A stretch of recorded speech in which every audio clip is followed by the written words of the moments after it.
Bismillahirrahmanirrahim. Assalamualaikum warahmatullahi wabarakatuh. Nama saya Dicitro Nugraha dari kelas 11 IP 1.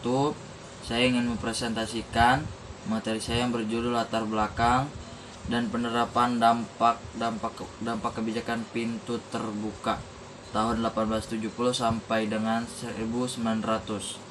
Untuk mempersingkat waktu, saya akan membacakan materi pertama.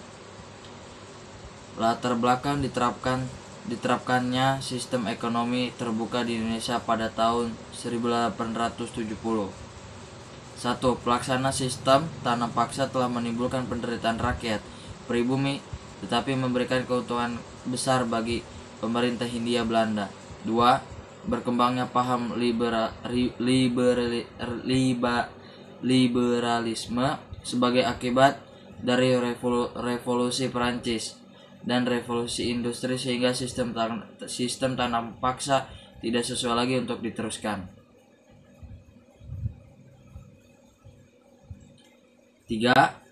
Kemenangan Partai Liberal dalam parlemen Belanda yang mendesak pemerintahan Belanda menerapkan sistem ekonomi liberal di negeri jajahannya, Indonesia. Hal itu dimaksudkan agar para pengusaha Belanda sebagai pendukung partai liberal dapat menanamkan modalnya di Indonesia. 4.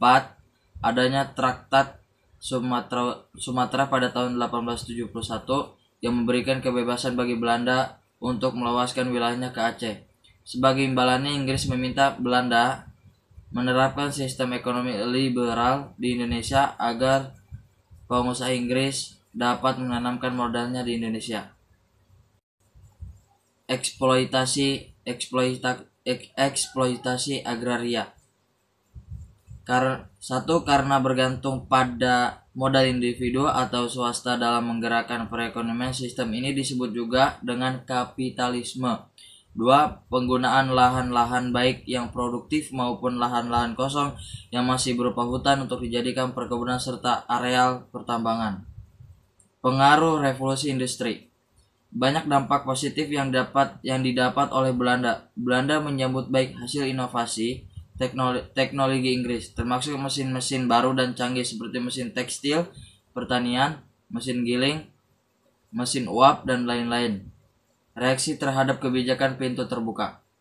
Praktik eksploitasi dalam penerapan PT memunculkan sebutan baru terhadap kebijakan ini, yaitu politik pintu terbuka. Kata politik menunjukkan bahwa kebijakan itu merupakan alat baru pemerintah kolonial untuk mengeksploitasi rakyat dan kekayaan alam Indonesia. Kebijakan pintu terbuka tahun 1877 sampai dengan 1900, eksploitasi manusia dan eksploitasi agraria. Di Indonesia, sistem ekonomi liberal diwujudkan dalam kebijakan pintu terbuka. Hal ini sesuai dengan maksud dari kebijakan ini, yaitu membuka ruang atau pintu seluas-luasnya bagi pihak swasta untuk melakukan kegiatan ekonomi. Pengerahan tenaga manusia yang diwarnai tipu daya dan paksaan serta ketidakadilan dan kesewenang-wenangan. Mungkin segitu saja dari saya. Mohon maaf kalau bila ada yang kurang. Wabillahi taufiq wal hidayah. Wassalamualaikum warahmatullahi wabarakatuh.